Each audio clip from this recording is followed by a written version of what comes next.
The 12 Chairs by Ilf and Petrov. Chapter 11. The Mirror of Life Index. The next day the partners saw that it was no longer convenient to live in the caretaker's room. Tikhon kept muttering away to himself and had become completely stupid, having seen his master first with a black mustache, then with a green one, and finally with no mustache at all. There was nothing to sleep on. The room stank of rotting manure brought in on Tikhon's new felt boots. His old ones stood in the corner and did not help to purify the air either. "I declare the old boys' reunion over," said Ostap. "We must move to a hotel." Ippolit Matveyevitch trembled. "I can't." "Why not?" "I shall have to register." "Aren't your papers in order?" "My papers are in order, but my name is well known in the town. Rumors will spread." The concessionaires reflected for a while in silence. "How do you like the name Michelson?" suddenly asked the splendid Ostap. "Which Michelson, the senator?" "No, the member of the Shop Assistants Trade Union." "I don't get you." "That's because you lack technical experience. Don't be naive." Bender took a union card out of his green jacket and handed it to Ippolit Matveyevitch. "Konrad Karlovich Michelson, age 48, non-party member, bachelor. Union member since 1921 and a person of excellent character. A good friend of mine and seems to be a friend of children. But you needn't be friendly to children. The militia doesn't require that of you." Ippolit Matveyevitch turned red. "But is it right?" "Compared with a concession, this misdeed, though it does come under the penal code, is as innocent as a children's game." Vorobianinov nevertheless balked at the idea. "You're an idealist, Konrad Karlovich. You're lucky, otherwise you might have to become a Papa Christopoulos or a Zulanov." There followed immediate consent, and without saying goodbye to Tikhon, the concessionaires went out into the street. They stopped at the Sorbonne furnished rooms. Ostap threw the whole of the small hotel staff into confusion. First he looked at the 7-ruble rooms, but disliked the furnishings. The cleanliness of the 5-ruble rooms pleased him more, but the carpets were shabby and there was an objectionable smell. In the 3-ruble rooms everything was satisfactory, except for the pictures. "I can't live in a room with landscapes," said Ostap. They had to take a room for 1 ruble 80. It had no landscapes, no carpets, and the furniture was very conservative, 2 beds and a night table. "Stone Age style," observed Ostap with approval. "I hope there aren't any prehistoric monsters in the mattresses." "Depends on the season," replied the cunning room cleaner. "If there's a provincial convention of some kind, then of course there aren't any, because we have many visitors and we clean the place thoroughly before they arrive, but at other times you may find some. They come across from the Levadia rooms next door." That day the concessionaires visited the Stargorod Communal Services, where they obtained the information they required. It turned out that the housing division had been disbanded in 1921, and that its voluminous records had been merged with those of the communal services. The smooth operator got down to business. By evening the partners had found the address of the head of the records department, Bartholomew Korobenikov, a former clerk in the Tsarist town administration and now an office employment official. Ostap attired himself in his worsted waistcoat, dusted his jacket against the back of a chair, demanded a ruble 20 kopecks from Ippolit Matveyevitch, and set off to visit the record-keeper.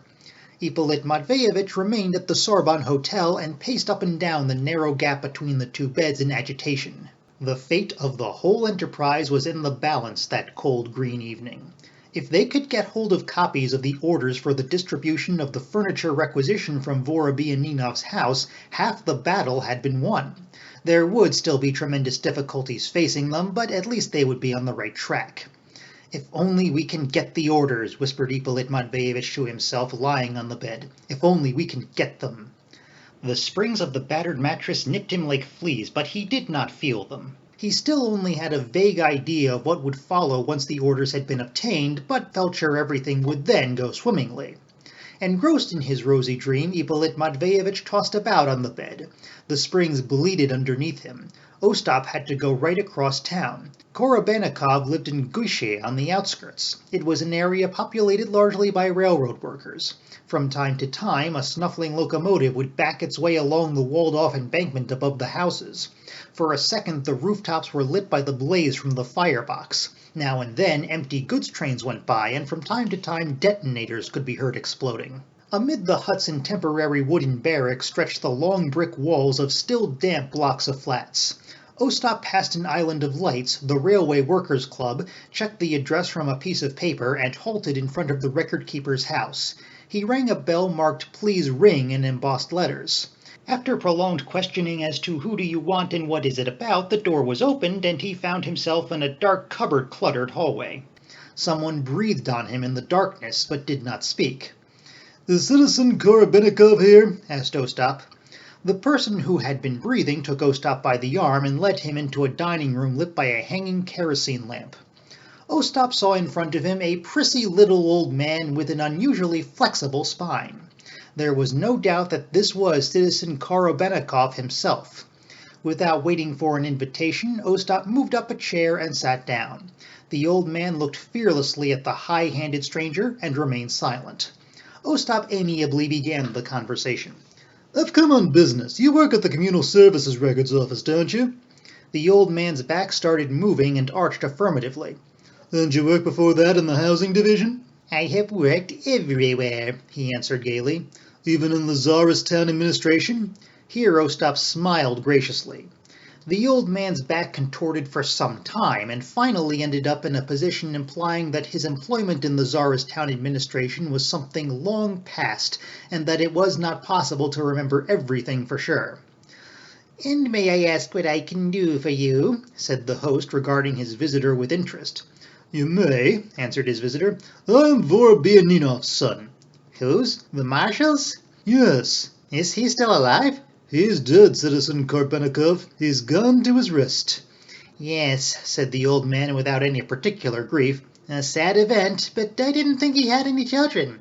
"He didn't," said Ostap amiably in confirmation. "What do you mean?" "I'm from a morganatic marriage." "Not by any chance Elena Stanislavovna's son?" "Right." "How is she?" "Mum's been in her grave some time." I see. How sad." And the old man gazed at Ostap with tears of sympathy in his eyes, although that very day he had seen Elena Stanislavovna at the meat stalls in the market. "We all pass away," he said, "but please tell me on what business you're here, my dear. I don't know your name." "Voldemar," promptly replied Ostap. "Vladimir Ippolitovich, very good." The old man sat down at the table covered with patterned oilcloth and peered into Ostap's eyes. In carefully chosen words, Ostap expressed his grief at the loss of his parents. He much regretted that he had invaded the privacy of the respected record-keeper so late at night and disturbed him by the visit, but hoped that the respected record-keeper would forgive him when he knew what had brought him. "I would like to have some of my dad's furniture," concluded Ostap with inexpressible filial love. "As a keepsake. Can you tell me who was given the furniture from Dad's house?" "That's difficult," said the old man after a moment's thought.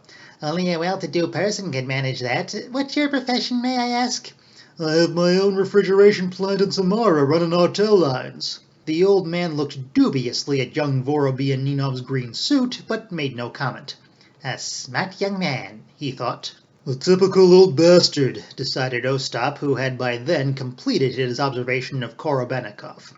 "So there you are," said Ostap. "So there you are," said the record-keeper. "It's difficult, but possible." "And it involves expense," suggested the refrigeration plant owner helpfully. "A small sum." "Is never one's heart, as Maupassant used to say. The information will be paid for." "All right then, 70 rubles." "Why so much? Are roads expensive nowadays?" The old man quivered slightly, wriggling his spine. "Joke if you will." "I accept, Dad. Cash on delivery. When shall I come?" "Have you the money on you?" Ostap eagerly slapped his pocket. "Then now, if you like," said Korobenikov triumphantly. He lit a candle and led Ostap into the next room. Besides a bed, obviously slept in by the owner of the house himself, the room contained a desk piled with account books and a wide office cupboard with open shelves. The printed letters A, B, C down to the rearguard letter Z were glued to the edges of the shelves. Bundles of orders bound with new string lay on the shelves. "Oh!" exclaimed the delighted Ostap. "A full set of records at home!" "A complete set," said the record-keeper modestly. Just in case, the communal services don't need them and they might be useful to me in my old age. We're living on top of a volcano, anything can happen. Then people will rush off to find their furniture, and where will it be? It'll be here. This is where it will be, in the cupboard. And who will have preserved it? Who will have looked after it? Korobenikov. So the gentleman will say thank you to the old man and help him in his old age. And I don't need very much. 10 rubles an order will do me. Otherwise, they might as well look for the wind in the field. They won't find the furniture without me. Ostap looked at the old man in rapture. "A marvelous office," he said. "Complete mechanization. You're an absolute hero of labor." The flattered record-keeper began explaining the details of his pastime. He opened the thick registers. "It's all here," he said, "the whole of Stargorod, all the furniture, who it was taken from and who it was given to. And here's the alphabetical index, the mirror of life. Whose furniture do you want to know about? Angelov, First Guild Merchant? Certainly. Look under A, K, A, M, A, N, Angelov. The number, here it is, 82742. Now give me the stock book, page 142. Where's Angelov? Here he is. Taken from Angelov on December 18th, 1918. Baker Grand Piano, 1, number 97012. Piano stools, 1, soft. Bureau, 2. Wardrobes, 4, 2 mahogany. Bookcases, 1, and so on. And who was it all given to? Let's look at the distribution register. The same number issued to the bookcase to the town military committee, 3 wardrobes to the Skylark boarding school, another wardrobe for the personal use of the Stargorod province food office. And where did the piano go? The piano went to the old age pensioners' home, and it's there to this day. "I don't think I saw a piano there," thought Ostap, remembering Olchen's shy little face. Or, for instance, Murin, head of the town council. So we look under M, it's all here, the whole town. Piano, settees, pier glasses, chairs, divans, poofs, chandeliers, even dinner services. "Well," said Ostap, "they ought to erect a monument to you, but let's get to the point. The letter V, for example?" "The letter V it is," responded Korobenikov willingly. "In one moment. VN Varatsky, number 48238, Vorobianinov, Ippolit Matveyevich, your father, God rest his soul, was a man with a big heart. A Baker piano, number 54809, Chinese vases marked 4 from Sèvres in France, a Busan carpets, 8 different sizes, a tapestry, the shepherd boy, a tapestry, the shepherd girl, Czech carpets 2, Karasin carpets 1, stuffed bears with dish 1, a bedroom suite to seat 12, a dining room suite to seat 16, a drawing room suite to seat 12, walnut, made by Hams." "And who was given it?" asked Ostap impatiently. "We're just coming to that. The stuffed bear with dish went to the police station, number 2. The shepherd boy tapestry went to the art treasure collection. The shepherd girl tapestry to the water transport club. The Yawasan, Tech, and Koronans carpets to the Ministry of Foreign Trade. The bedroom suite went to the Hunters Trade Union, the dining room suite to the Stargorod branch of the Chief Tea Administration. The walnut suite was divided up. The round table and 1 chair went to the pensioners' home. A curb-back settee was given to the housing division. It's still in the hall and the bastard spilled grease all over the covering. 1 chair went to Comrade Gritsasuyev as an imperialist war invalid at his own request, granted by Comrade Birkin, head of the housing division. 10 chairs went to Moscow to the Furniture Museum in accordance with a circular sent round by the Ministry of Education. Chinese vases marked... "Well done," said Ostap jubilantly. "That's more like it. Now it would be nice to see the actual orders." "In a moment. We'll come to the orders in a moment. Letter V, number 48238. The old man went up to the cupboard and, standing on tiptoe, took down the appropriate bundle. "Here you are, all your father's furniture. Do you want all the orders?" "What would I do with all of them? Just something to remind me of my childhood. The drawing room suite. I remember how I used to play on the Khorasan carpet in the drawing room looking at the shepherd boy tapestry. I had a fine time, a wonderful childhood. So let's stick to the drawing room suite, Dad." Lovingly, the old man began to open up the bundle of green counterfoils and searched for the orders in question. He took out 5 of them. 1 was for 10 chairs, 2 for 1 chair each, 1 for the round table, and 1 for tapestry. "Just see, they're all in order. You know where each item is. All the counterfoils have the addresses on them and also the receiver's own signature. So no one can back out if anything happens. Perhaps you'd like Madame Popov's furniture. It's very good and also made by Hams." But Ostap was motivated solely by love for his parents. He grabbed the orders, stuffed them in the depths of his pocket, and declined the furniture belonging to General Popov's wife. "May I make out a receipt?" inquired the record-keeper, adroitly arching himself. "You may," said Ostap amiably. "Make it out, champion of an idea."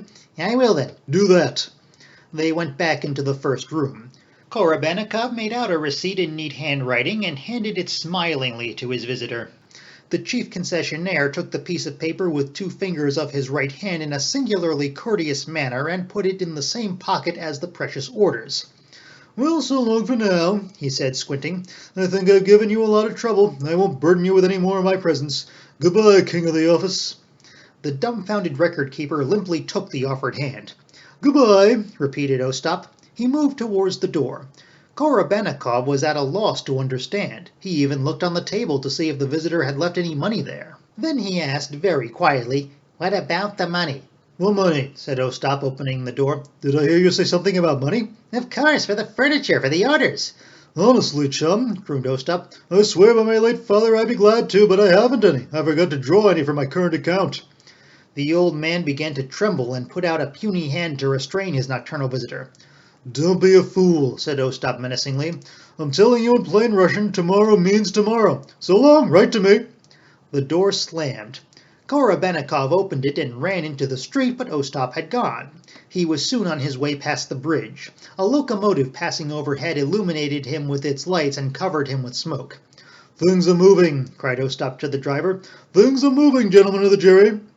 The driver could not hear. He waved his hand, and the wheels of the locomotive began pulling the steel elbows of the cranks with still greater force. The locomotive raced away. Korobenikov stood for a few moments in the icy wind and then went back into his hovel, cursing like a trooper. He stopped in the middle of the room and kicked the table with rage. The clog-shaped ashtray with the word triangle on it jumped up and down, and the glass clinked against the decanter. Never before had Bartholomew Korobenikov been so wretchedly deceived. He could deceive anyone he liked, but this time he had been fooled with such brilliant simplicity that all he could do was stand for some time, lashing out at the thick legs of the table. In Gushi, Korobenikov was known as Bartholomew. People only turned to him in cases of extreme need. He acted as a pawnbroker and charged cannibalistic rates of interest. He had been doing this for several years and had never once been caught. But now he had been cheated at his own game, a business from which he expected great profits and a secure old age. "A fine thing," he cried, remembering the lost orders. "From now on, money in advance. How could I have bungled it like that? I gave him the walnut sweet with my own hands. The shepherd boy alone is priceless, done by hand." An uncertain hand had been ringing the bell marked "Please ring" for some time, and Korobenikov hardly had time to remember that the outside door was still open, when there was a heavy thud and the voice of a man entangled in a maze of cupboards called out, "How do I get in?" Korobenikov went into the hallway, took hold of somebody's coat, it felt like coarse cloth, and pulled Father Theodore into the dining room. "I humbly apologize," said Father Theodore. After 10 minutes of innuendos and sly remarks on both sides, it came to light that Citizen Korobenikov definitely had some information regarding Vorobianinov's furniture, and that Father Theodore was not averse to paying for it. Furthermore, for the record-keeper's great amusement, the visitor turned out to be the late Marshal's own brother, and passionately desired to keep something in memory of him, for example, a walnut drawing-room suite. The suite had very happy boyhood associations for Vorobianinov's brother. Korobenikov asked 100 rubles. The visitor rated his brother's memory considerably lower than that, say 30 rubles. They agreed on 50. "I'd like the money first," said the record-keeper. "It's a rule of mine." "Does it matter if I give it to you in 10-ruble gold pieces?" asked Father Theodore hurriedly, tearing open the lining of his coat. "Well, take them at the official rate of exchange. Today's rate is 9.5. Vostrikov took 5 yellow coins from the sausage, added 2.5 in silver, and pushed the pile over to the record-keeper. The latter counted the coins twice, scooped them up in one hand, and requesting his visitor to wait, went to fetch the orders. Bartholomew did not need to reflect for long. He opened the Mirror of Life Index at the letter P, quickly found the right number, and took down the bundle of orders belonging to General Popov's wife. Disemboweling the bundle, he selected the order for 12 walnut chairs from the hams factory issued to Comrade Bruns, resident of 34 Vineyard Street. Marveling at his own artfulness and dexterity, he chuckled to himself and took the order to the purchaser. "Are they all in one place?" asked the purchaser. "Oh, they're together. It's a splendid suite. It'll make you drool. Anyway, I don't need to tell you. You know yourself." Father Theodore rapturously gave the record-keeper a prolonged handshake, and colliding innumerable times with the cupboards in the hall, fled into the darkness of the night. For quite a while longer, Bartholomew chuckled to himself at the customer he had cheated. He spread the gold coins out in a row on the table and sat there for a long time, gazing dreamily at the bright yellow discs. "What is it about Vorobianinov's furniture that attracts them?" he wondered. "They're out of their minds." He undressed, said his prayers without much attention, lay down on the narrow cot, and fell into a troubled sleep.